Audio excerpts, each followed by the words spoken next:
Dear students, आज हम मनुष्यता कविता के विषय में पढ़ेंगे, जिसके कवि श्री मैथिली शरण गुप्त जी हैं।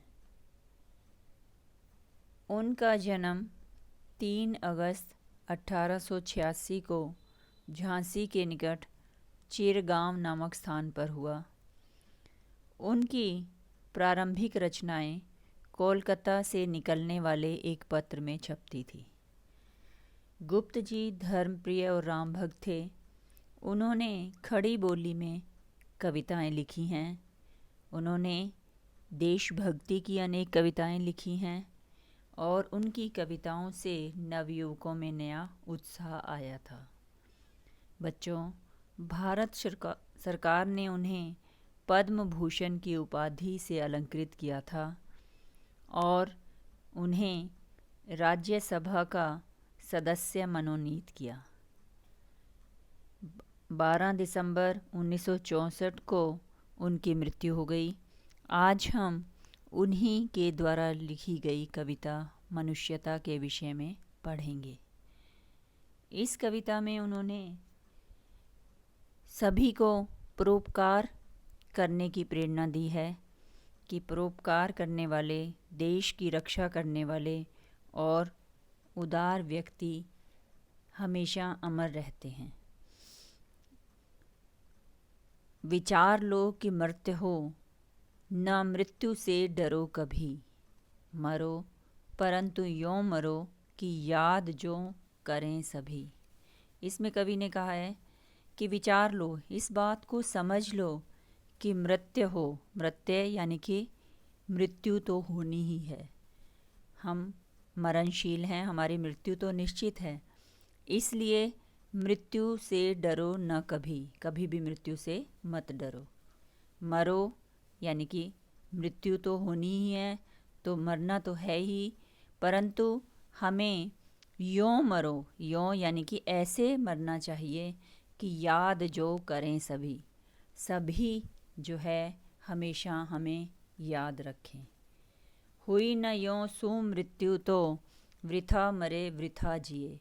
अगर हमारी मृत्यु सुमृत्यु यानी कि अच्छी मृत्यु, दूसरों का उपकार करते हुए हमारी मृत्यु नहीं हुई, दूसरों के लिए अच्छे काम करते हुए हमारी मृत्यु नहीं हुई, तो ऐसी मृत्यु वृथा यानी कि बेकार है और ऐसा हमारा जीवन भी बेकार है। मरा नहीं वही कि जो जिया न आपके लिए। जो व्यक्ति आपके लिए यानी कि अपने लिए नहीं जिया, वह व्यक्ति तो मरा ही नहीं, यानी कि हमेशा अमर रहता है। जो अपने लिए नहीं जीता, दूसरों के लिए, परोपकार के लिए जीता है, वह कभी भी मरता नहीं है, वह हमेशा अमर रहता है। साथ ही कवि ने बताया है कि वही पशु प्रवृत्ति है जो आप ही चरे। जो केवल अपने लिए ही जीवित रहता है, अपने लिए ही सोचता है, यह तो पशुओं की प्रवृत्ति यानी कि पशुओं का स्वभाव होता है। इसलिए मनुष्य को परोपकार करना चाहिए। सच्चा व्यक्ति वही मनुष्य है कि जो मनुष्य के लिए मरे। सच्चा व्यक्ति वही है जो दूसरे मनुष्य की रक्षा करते हुए, दूसरे मनुष्य की सहायता करते हुए मृत्यु को प्राप्त हो। दूसरे पद में उसी उदार की कथा सरस्वती बखानती। उसी उदार से धरा कृतार्थ भाव मानती। इसमें कवि ने बताया है कि ऐसा व्यक्ति जो दूसरों के लिए जीता है, उसी व्यक्ति का सभी बखान करते हैं, सब तरफ उसका यश फैला रहता है। सबसे पहले हम इस पंक्ति को पढ़ेंगे। अखंड भाव आत्म भाव जो असीम विश्व में भरे।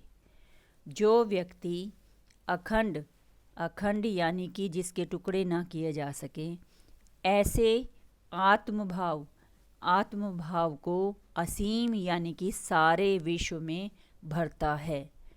जो व्यक्ति कभी भी टुकड़े ना किए जा सकने वाले आत्मभाव यानी कि अपने जैसा समझने वाले भाव को सारे संसार में भरता है, उस उदार यानी कि महान व्यक्ति की कथा को सरस्वती भी बखानती गुणगान करती है। ऐसा उदार व्यक्ति जो सारे संसार में आत्मभाव को भरता है, उस उदार व्यक्ति की कथा सरस्वती बखान करती है। उसी उदार से धरा कृतार्थ भाव मानती, और ऐसे ही उदार व्यक्ति के कारण धरा यानी पृथ्वी अपने आप को कृतार्थ धन्य मानती है। उसी उदार की सदा सजीव कीर्ति कूजती, और उसी उदार व्यक्ति की, उसी दयालु व्यक्ति की, उसी मनुष्यता से भरे हुए व्यक्ति की सजीव कीर्ति, यश जो है साक्षात कूजती यानी कि गूंजता रहता है। उसी उदार व्यक्ति का यश साक्षात गूंजता रहता है, तथा उसी उदार को समस्त सृष्टि पूजती। उसी उदार व्यक्ति को सारा संसार पूजा करता है। वही मनुष्य है कि जो मनुष्य के लिए मरे। इसमें फिर कवि ने कहा है कि सच्चा मनुष्य वही है जो दूसरों की रक्षा करते हुए दूसरे मनुष्य के लिए अपनी मृत्यु स्वीकार कर लेता है।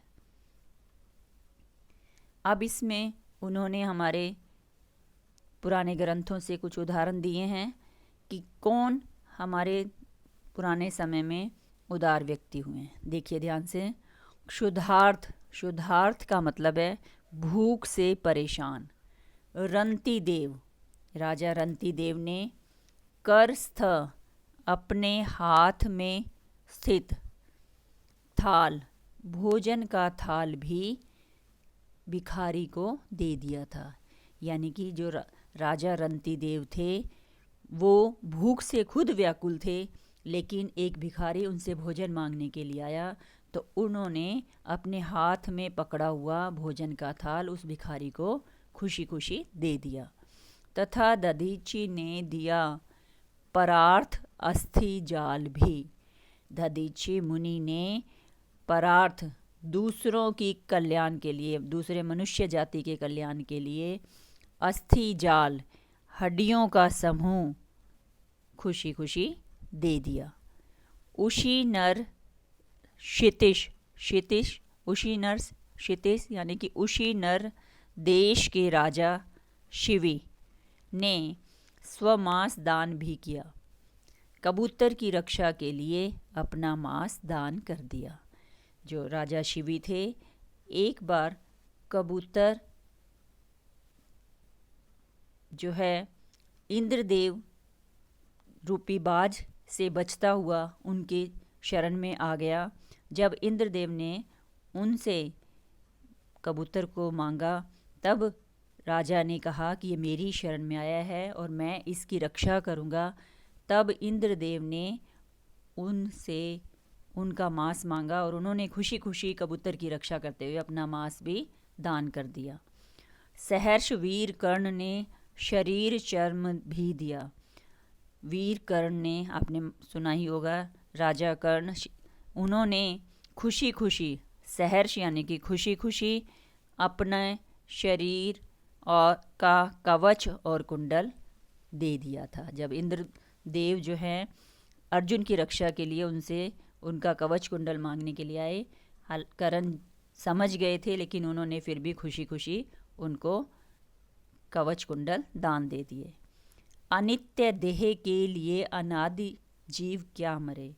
अनित्य यानी कि ये नष्ट होने वाले इस शरीर के लिए, देह शरीर के लिए यह जीव क्यों व्यर्थ ही डरता रहता है।